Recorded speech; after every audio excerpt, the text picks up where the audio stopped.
Let me tell you what the depressing part was. Up until that time, we always kept saying, my son will have a fantastic life. Like we would do everything to make sure my son has a fantastic life. My name is Kevin Fryert. My 30-year career at Pfizer gave me the chance to learn about the many facets of drug discovery and development.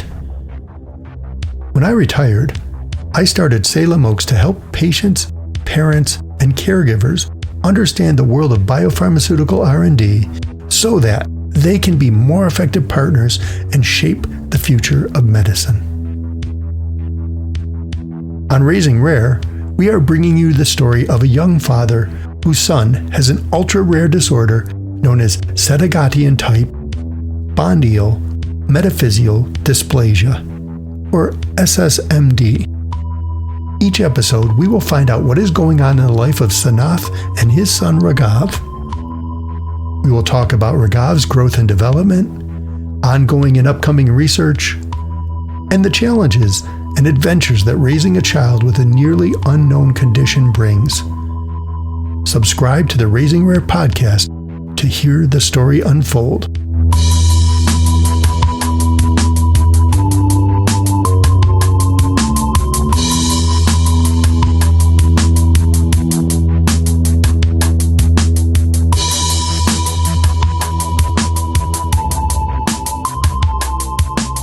So last time you were telling us about a company that was willing to allow you to use their experimental drug to try to see what it would do for Raghav. And you did a lot of work with them to convince them of that. You did a lot of work to understand why this would be the right drug to use. Can you tell me about what that process was like as you got into the conversation with them? We went down there to the company and I met with them. We had a lot of conversation. And one of the questions I asked them was, why are you even interested in giving the drug to my son? Here you have a small pharma company. They have their own trials that they're going through.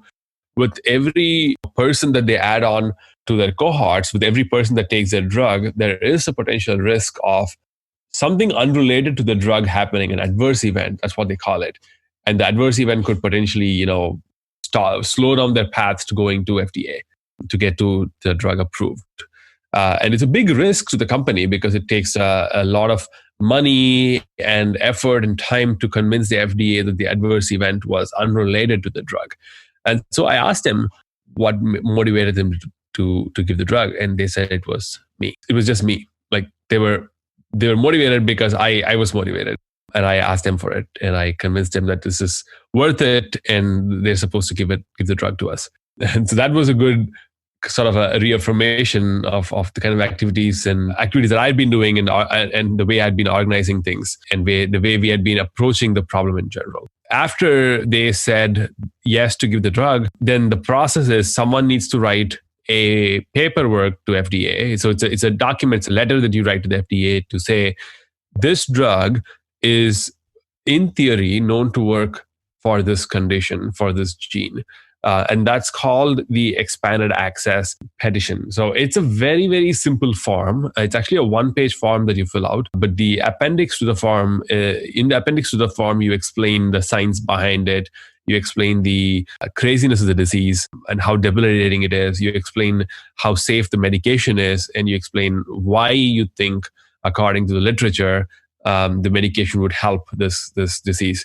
And you also explain the risk-benefit trade-off here. It's sort of a convincing letter that you send to the FDA. It's typically written by our physicians. Spoke with the company. I said, hey, I need to get this drug to my son by the end of next month. What do you think we can do here? Give me the roadmap. I'll execute on this. And the person from the company said, I like your optimism, but it doesn't happen that quickly. And I said, why wouldn't it happen quickly? It should happen quickly. Well, it just seems like a letter that you write. You have all the information together, which we already have. Someone just needs to write the letter. It's typically done by the physician. It goes through the hospital's policies and stuff like that. The person that I was talking to at the company, she gave me the higher level overview of what steps that are needed to actually get this thing filed to FDA and get the drug to my son. So that gave me a starting point to work with. But then I realized that there are plenty of moving parts here, moving parts that are beyond my control.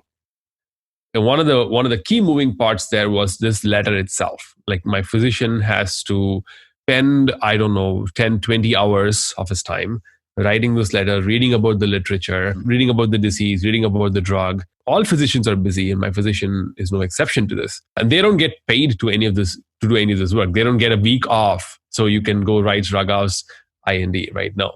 They have to do their clinical work. They have to do all the other commitments they have. And then on top of that, spend the nights and weekends writing this letter. I told my physician I'm interested in taking the first stab at it because obviously he doesn't have time. I don't have anything else to do but to find a treatment for my son. So I'll take a first stab at it. And then I spoke with a consultant who used to write a lot of INDs. And then she gave me a template that I can get started on. And this was Thanksgiving. This was all before Thanksgiving. Ramya and I decided to take a vacation because it was super stressful at home. We decided that, it's not going to work. We need some break. So we went to the Bay Area to meet one of our friends there. And right before the day we were flying out, we found a house that we could purchase that was going to work for us. So we said, okay, let's put an offer on the house. That morning when we flew out, we said, now that we are on vacation, we have 3 full days of time. Why don't we take a stab at writing the IND? So we went to our friend's place. I started writing the IND paperwork. Ramya was trying to purchase a house, and she would ping me on chat and be like, "Yeah, they want X number of dollars for the house." So I'm like, "Yeah, do it." So that's how we ended up purchasing our house. And in 3 days, I also wrote the IND.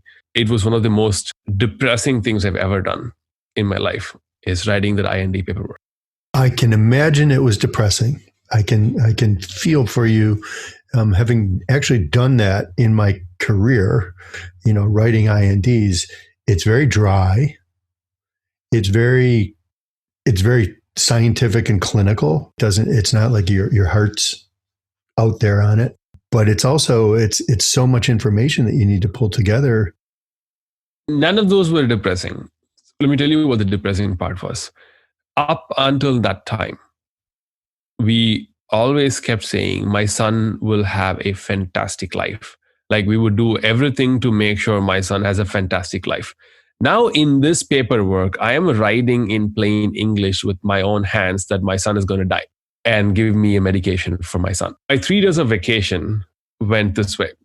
I would start writing a paragraph of why my son's condition is brutal. I would look up the literature on results about loss of GPX4 in mice, and they'd talk about kidney failures and paralysis, and I'd copy and paste those and start having references there.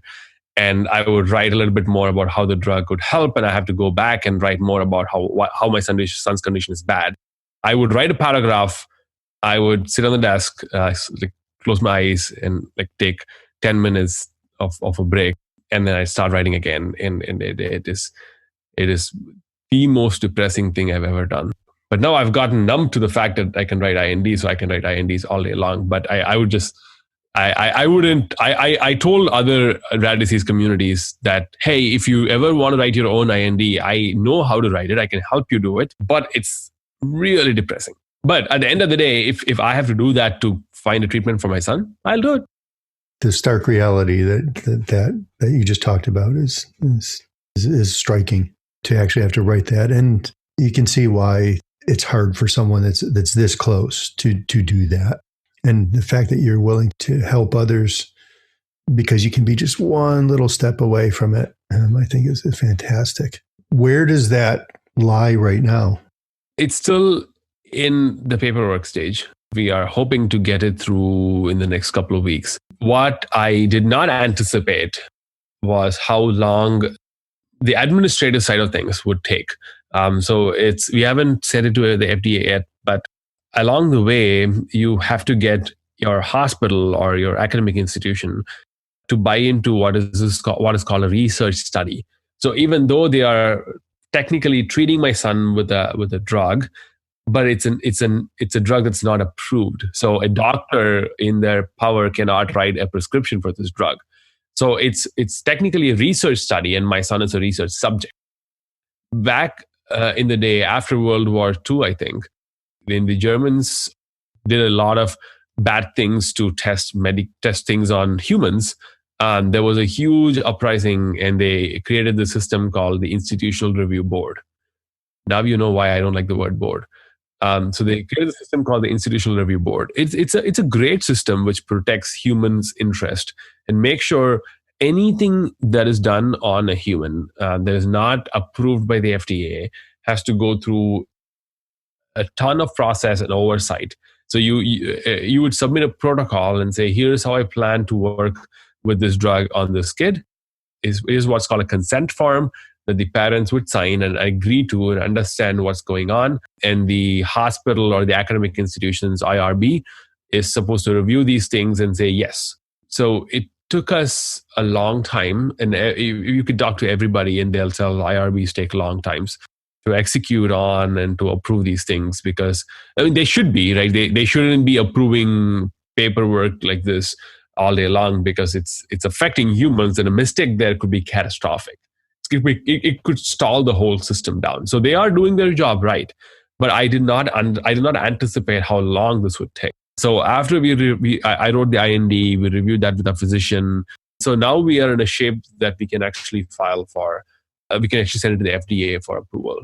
And once the FDA approves it, it's a small matter of logistics to get the medication to the pharmacy local here and then give it to my son. If I were to go back in time and do it differently, I would focus a lot more on building relationships with someone from the IRB.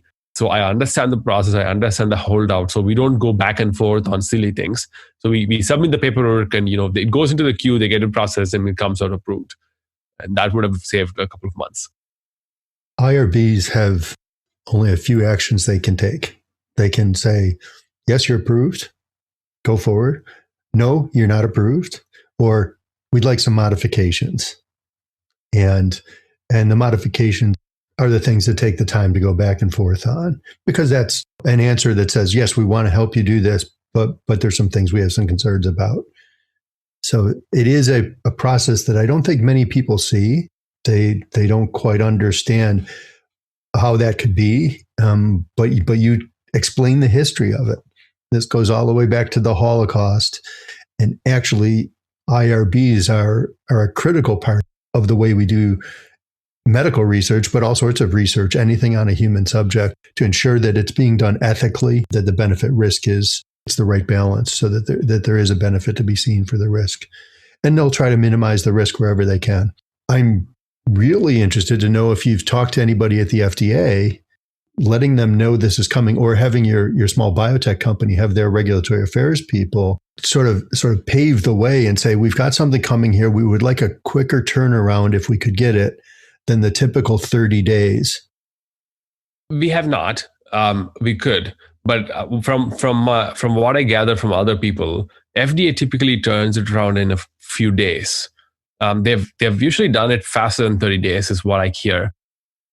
I kind of feel like the FDA would be the faster one here, just because people that have done in the last few months have had the same experience. So I wouldn't think it's too different. I've spoken to people in the FDA about other things, but not specifically about this petition itself. It wouldn't be your place to have to talk to the FDA, particularly the medical reviewers that'll look at it. But the company you're working with, they should have a relationship with someone who's looking at their product already, because they're running clinical trials. And they should be able to talk to them and say, this is coming, this is coming, this is coming. So they're poised for it. I think it would really help you maybe get it done even sooner than the 4 days. And it certainly would make it more certain that they would do it early on in their review cycle. So this is just a remarkable story. You've taken the focus, the control, the motivation, and the talent to do this. People don't realize the length of time that you could have taken beyond what you found with the IRBs. But it also points out that little bit of education of knowing what's coming in the next 5 steps and where is that bottleneck is critical, because that way you can avoid the bottleneck. You can make sure that you're the first in line for that bottleneck, so that everything else pushes you through. So it'd be worthwhile talking about. So what happens after The IND gets approved. You start getting the drug, which you probably won't have to go to the pharmacy to get. It will be delivered to you or to your physician, depending on how they're going to be administering it. So it'll come straight through there, saves a step there. But then what happens on the reporting side, and what happens as things go on? What responsibilities are you going to be taking on? So you must have written up a protocol? Yes, we did. So we will be monitoring him every 3 months.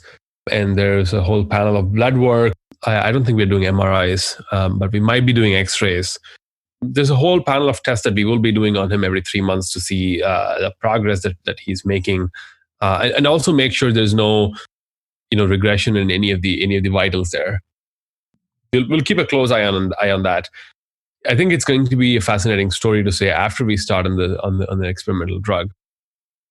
I really hope my son would make exceptional progress in his physical strength. So it's exciting when we start an experimental therapy because we have all the hopes there, but it's only time that can tell us what exactly will happen. So we will be monitoring him every 3 months. I am also hoping to get a few biomarkers hopefully detected by then. I don't know if it's possible, but we do want to track what happens before and after administering the drug, so we can actually look at the things that actually change because of the drug. So we have some study that we are trying to start to detect oxidative stress biomarkers in the blood, and depending on how the study goes, we might have some data to convincingly say that this drug is working or not. My guess is there are measures of oxidative stress that are already out there and validated. What people don't know is, but what happens within GPX4 or within SSMD? How does this play out, and what do those markers look like? It's challenging because you're gonna have your N of 1, and you'll see them change or not. I had a question about the monitoring plan. So the visit that you will have every 3 months, is that out of the ordinary for what his normal physician visits would be? Or is it something that could be incorporated right into his normal treatment plan? It is out of the ordinary because he would visit a physician every week. I think it will be a part of the normal treatment plan because he has several doctor's visits every week happening. So we'll just squeeze into there. But the panel of tests that we will be doing might be out of the ordinary, and we might also have to send some samples back to the company because they have very specific tests, their drugs' efficacy on bodies, right? So we have to send some samples back to them so they can do their panels as well. So they can monitor things on their end. We'll monitor vitals and stability on, and together this should give us a good direction, good indication of how the drug is acting and how well it's working. See, with a drug, there's always 3 possibilities. One is it could work really well, like it just hits it out of the park. My son is walking and running. That's one possibility. The second possibility is it does nothing. It's safe. The third possibility is the worst possibility in my mind, is it's weakly working. So it's like borderline working, right? So you see some improvement, but it's not hitting it out of the park. The question is, okay, so what is it actually doing here? Should we continue the drug? Should we stop the drug? Can we supplement it with something else to boost its power? Those sort of questions come into the picture. So the first and the second are very black and white to work. So in my research plan, we focus on the third problem, which is, okay, let's assume the drug is weakly acting. It's working, it's showing some differences, but it's not phenomenal. What can we do? What can we add on to it with a completely different mechanism of action to maybe boost the drug's activity, or to reduce the bad actors in the body so the drug can do its job well? We have some activities in the pipeline where we are going to test a few combination of drugs on mouse model, and on all the combinations, this experimental drug will be there as one of them, and we will add on something to it, so we can test the efficacy of things together, not just in isolation. This is a different sort of study design compared to what people typically do, and this came about because we could understand what the value of the models are, because we thought a model is a shadow of a human. It needs to do whatever we do in the human. So rather than being scientific about it and testing one drug at a time, we said, screw the methodology. We want to have something that is close enough to the human. So we actually are doing what is different from a normal scientific methodology, but still more representative of the human. That approach actually is something that's used in the oncology world quite a bit. You're doing this in a mouse model, and the scientists that you're working with, I know, will be smart enough to say, we can have different cocktails with and without that drug, and we'll be able to do statistical designs to say what's going on. I'm sure that you'll get some insights there, but you said something very important. It's a mouse. It's a shadow of a human. They are different, and it will give you insights, and then you'll have to say, so what's the strategy? What's the right clinical strategy to try this out?